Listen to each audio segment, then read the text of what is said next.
Hey YouTube, this is TCA Gaming. In this video I'm going to show you guys some stuff that I bought, and then we're going to go right into opening up a few vintage packs. That seems to be what you guys really enjoy the most on my channel, so I'm going to try to do that as much as I can, but this stuff is getting expensive. Even the stuff that's not terribly vintage is getting expensive, like Evolutions. Wow, those packs are really skyrocketed. But anyways, we're going to jump into it. I bought a Diglett. This is Topps Chrome PSA 10, just knocking off another one off of the list. Going to have that one stuck back into the collection. I think I just stuck the 9 on eBay. Here we have an unlimited Gengar. I completed the first edition fossil set a little while back, but I still need some unlimited ones like Hitmonlee, Kabutops, maybe Articuno. I think I need those three. Remember, I have a PSA 10 want list down here in the description for every video now, so you should be able to go to that. It's updating all the time. Next up, I have a Dark Raichu Gem Mint 10. This is unlimited. I actually paid like 3 or 4 times more for the unlimited than I did for the first edition, just because someone had it, and I tell you, I haven't seen many of these. I've seen many first editions come through, but I just haven't seen unlimited. I ended up basically at a little over $2,000 for this one, which is kind of crazy if you think about it, but I do think it's an underappreciated card for the value compared to a lot of the cards that are out there and how expensive that they are. But I was glad to add that one in. Next up, we have Dark Feraligatr Gem Mint 10. Neo Destiny right now. It did see a surge a little while back, but it's kind of leveled off. You know, Neo Destiny used to be the second most expensive box that there was, and you know, now a lot of the old boxes like Base, Jungle, several others are probably, you know, up there around the same price. It's kind of crazy, you know, at least looking at the prices. But PSA 10s are kind of in the same boat. I mean, this one was, it was between $15 and $2,000, I believe. I believe I paid $15, or might have been $14, something like that. But you know, this is one of the Generation 2 starters. It's first edition from Neo Destiny and Gem Mint 10. So I was like, man, you know, this is a pretty good deal. Let me go ahead and knock it off my list. I still need Light Togetic, or Light Togetic, whatever you want to say. I need that one in first edition PSA 10 as well as the unlimited. Next up, we have a Dark Dragonite Legendary Collection. Now, this is a reprint. A lot of people didn't like this set, but I tell you what, the PSA 10s on the holos are pretty low pop, and that's because not many people liked Legendary Collection for the longest time, so very few people graded the holos. I mean, it was the reprint. Everything in it was a reprint. I'm pretty sure. Yeah, I'm pretty sure everything in it was a reprint in terms of the artwork anyways.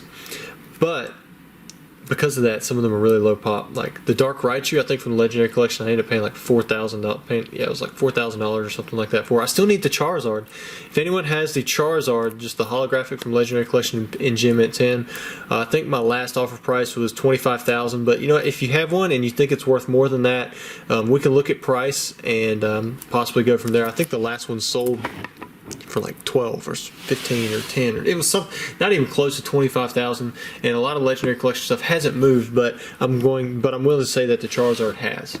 Alright, next up I had a trade. This is from Mr. David, and he traded me these 3 first edition Jungle PSA 10 packs, and I was very happy to get those. Jungle first edition is getting a little bit tougher to find, and it just happened to be a nice Jungle week because bought a stack of 40 booster packs. You see those right here. These are all first edition. Crap, those ones on top, I think these are potentially heavy, but I'm not really sure. These, I'm pretty sure, are just light packs. Not completely sure, like I said, because there's 40 packs. I mean, you've got at least 2 different booster boxes here, and that could mean that, you know, the weights, the variance is off, because I had some packs as light as 20.3. and then I had some as heavy as 21.1, and there was a lot around the 20.7, which is almost always light. But with there being 20.3s in this lot, 20.7 may be a heavy, I don't know. And I had about 3 of those, and then I did have a stack. These are all over 21, so I'm going to assume that these are for sure heavy packs, but there's only 11 of them. 3, 6, 9, 10. There's only 11 packs. I mean, that's kind of low for 40 packs. You should have 13 and a third, you know, roughly, you know, if you're playing the odds right. So what I'm gonna do is let me divide up the artworks. These are the heavies, and then whatever artworks have the most, I'll probably take 2 packs and then I'll open them up. It looks like Flareon actually has 2 extras, so we're gonna open up 2 Flareon, I'm pretty sure heavy packs. for this video, and then we have 9 leftover packs. Now there's a lot going on with Pokemon right now. Everything is surging that's super popular. You know, you got the evolution stuff. Jungle boxes, I think, were last, what, $20,000-$25,000, something crazy like that. Who knows, by the time this video comes out, it might even be quite a bit higher. I was watching base, I saw one in auction for 34 grand. And remember when I was talking about how I sold one for $13,000? Well, you know, that's like a third of the price now. I think the cheapest buy now was right at 38 or 40,000. Stuff keeps going up, and I'm actually going to have one up for auction here coming up in a little bit. We'll talk about that stuff another time, though. We're not going to talk about that in this video. All right, that should be the holo. Looks like the centering's off a little bit, but the corners look pretty good. All right, so we have Pokeball, Spearow, Meowth, that's a good one. Goldeen, Oddish, Execute, Rhyhorn, Parasect, Rapidash, I always like that one. Then we have Primeape. And then for the, hopefully a holo, Pinsir. Now this isn't the error one that has like the scratch off to the side. With the centering being off, you know, just that little bit that you can kind of see, I'm probably going to say between that and I don't see print lines. However, I do see a little bit of chipping, silvering on the edge. You can kind of see that there. I'm going to say this is going to grade no higher than a 9.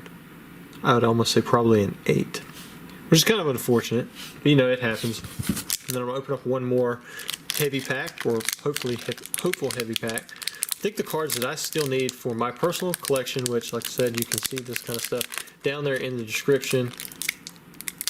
There we go. See, I prefer like open up by the crimps and then push the cards out top, keep this seal intact, but a lot of people like to just open it straight down the seal. Alright, I still need like Vaporeon, Kangaskhan, Snorlax.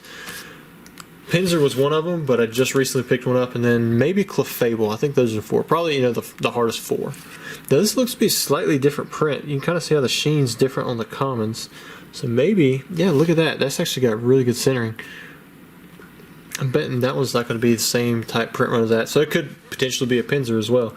So we have Goldeen, another Execute, Cubone, Mankey. Come on, where are the Pikachus? There it is. Check it out. Pikachu. I'm going to definitely get that graded. Venonat does not have the line error. Oh man, we got Eevee and Pikachu in this pack. Seeking, Nidorina, and then Lickitung. See a little bit of damage on top of that one. Probably from just being so old and being in the very back. Now, if you look at the back side of this card, you can see these little dots. Right there, and right there. Jungle is notorious to have those, and it's usually just from like, I think it's just extra piece of the cardboard or whatever this card, you know, the material stock is for Pokemon, where it just gets down in there. But looking at the back side, you know, that stuff will flake off. I don't see anything wrong with these corners. I wish I'd brought, oh, I did bring a case. Let me just slip that in here before I turn it around and, you know, really scratch something up. Let's see what the holo is. Oh, Vaporeon. Okay. So, before we get into detail on it, we're looking for print lines. If it doesn't have that, if it doesn't have the chipping around the edges, this may have a shot. Because the centering looks great. Wow. I would say that is really nice. Got a little bit of chipping on the edges, but man, that was a really good pull. So thank you guys for watching. I hope you really enjoyed the video, and we will have more pack openings probably very soon.